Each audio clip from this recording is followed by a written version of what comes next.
Neil Crompton going through in the number 7 car. Whoa. That is not the place.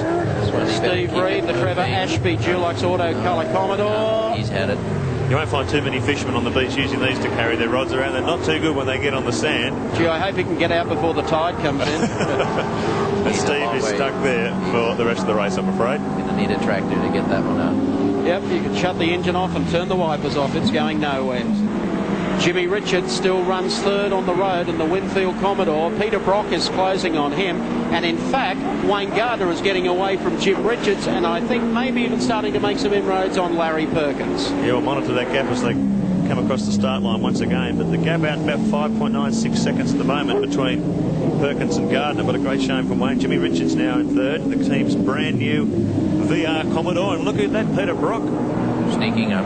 Getting very close. He was complaining about the chassis setup yesterday in the drive. It looks like the Mobile 05 is working very well on the wet today, Alan. Tires are starting to get some grip into them. I don't know that they didn't always have some grip, but they're certainly warmer and potentially more grip than obviously the first couple of rounds. Now, is Wayne Gardner making inroads? 3.4 seconds the gap behind Perkins that time around, so he's chopped 3 seconds out of Larry's lead. Gardner is on a real charge here in the wet. Well, I can tell you Perkins is a real calculating driver, and he'll know exactly how many laps he's got to do. Oops. He may be driving at the slowest possible speed. Claude Georgie from Western Australia trying to stay out of harm's way. Just balked a couple of cars momentarily. Here comes Glenn Seaton. Just pick his way out of the spray there too. Just out from behind Georgie. So there he is with the headlights on. Seaton charging through, trying to make some impression on Brock. So the gaps between the cars really concertining as the way through. So there's Brocky up the inside. Oh, here's a go. Not close enough here. Maybe the next lap through. Tire rules are out the door in these conditions. The teams can choose any tire, any wet weather tire they want. So the drivers, certainly with brand new tires, able to thrash them in this heat, knowing they can throw another set on for the next heat. And Here's everybody, Brocky's definitely letting Jim know he'd like to pass and in a hurry. Two of the most experienced drivers you'll ever see in the wet. Brock climbs right onto the back of the Winfield Commodore as they come onto the main straight once again. Larry Perkins, meanwhile, just gone across the start-finish line. Brock up the inside, side by side between the Mobile car and the Winfield car. Listen to the crowd here. The grandstand gets to its feet. It's a drag race. Brock's got half a nose in front as they go through the spray. Under brakes, watch him over the bumps here. Brock's a tad in front. Richards survives to race another day. He tucks in behind Brock, but he's going to give him plenty of carry in the rearview mirror as they come out of the corner. Championship driving champion fellows. Well, Larry, great racing. Larry may have been held up on that previous lap. The gap out to 4.1 seconds now. And Glenn Seaton has arrived to make it a three-way party as well in the Peter Jackson car. The exit out of NGK and now up the back straight. We'll see if Seaton has anything left in his back. Look at the way the Brockies, he's scalded away from Jimmy Richards. Well, there's been a bit of criticism of this new Holden aerodynamic package, but certainly in the wet weather, that's a pretty good telling factor of how well the downforce is working. And the Commodores at the moment are absolutely dominant. 1, 2, 3, 4. Seaton the first, the Falcons in fifth. Here we are, Dandenong Road.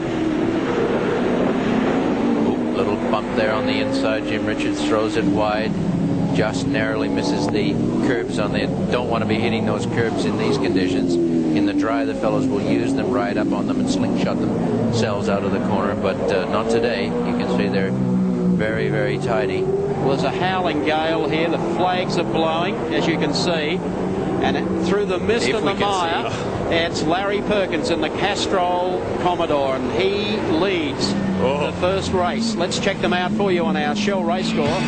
It's Lightning Larry, Bathurst revisited, leading from Wayne Gardner. Super ride from Wayne.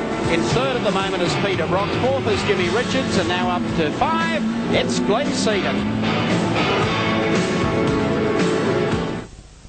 Next straight at Sandown. And it's Glenn Seaton all over the tail of Jim Richards. He's been sitting there for the last couple of laps. Can't do anything about it, though. Richards is really the rain master in these conditions. And that aero pack seems to be working very comfortably on the Winfield Commodore. I don't think there's any doubt that both packs are working well, Mike. It's just in the rain there are so many other little ifs, ands, and buts that cause so many problems, not the least of which is the concern the drivers have got. Well, I think what Glenn would like to do is get past Jim if he possibly could, because and just catching them now is one John Bow, who dropped back and is coming back, storming through this field. There he is. Well, John showed the potential that both he and Dick exercised yesterday by putting their shell cars on the front row, and just apart from that little oops at the end of the straight, John Bow is definitely howling through this field. No shortage of bumbo for the Winfield Chevy there too, as they pick their way up toward turn 1. And look at the rain on the camera lens there. Nothing we can do about that, I'm afraid. There's gusty wind. There's Alan Grice. Has parked it. He's obviously stalled in a nasty spot. Yeah, he's fortunately not too fast. The fellows can see him, and they have to go. Oh, there's another one. Oh, maybe he didn't see him. Young Romano's taken off for the scrub too. Plenty of puddles and mud out there, but he's managed to gather it up, kept it going. Well done for Paul Romano. Yeah, that's Baps boy having his first run. An absolute standout performer in karting, and he's doing the entire Touring Car Championship season, making Bap a pretty proud old dad. Thomas Mazera in trouble too. He's headed pit lane. Mobile Mechanics crawl over the car, but that doesn't look like it's going to be doing too much activity for the rest of Heat 1.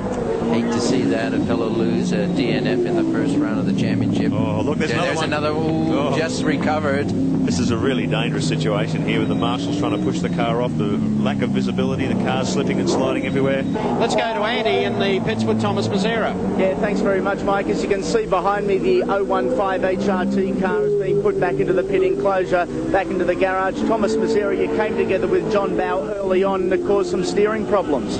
Yeah, like in the first corner I came together with John a little and I came worst off, and since then I had a steering wheel on the side, but then it was getting worse and the car started to snail even in a straight line, and I decided just to pull it in, but the conditions so bad out there, it's absolutely silly to race in this.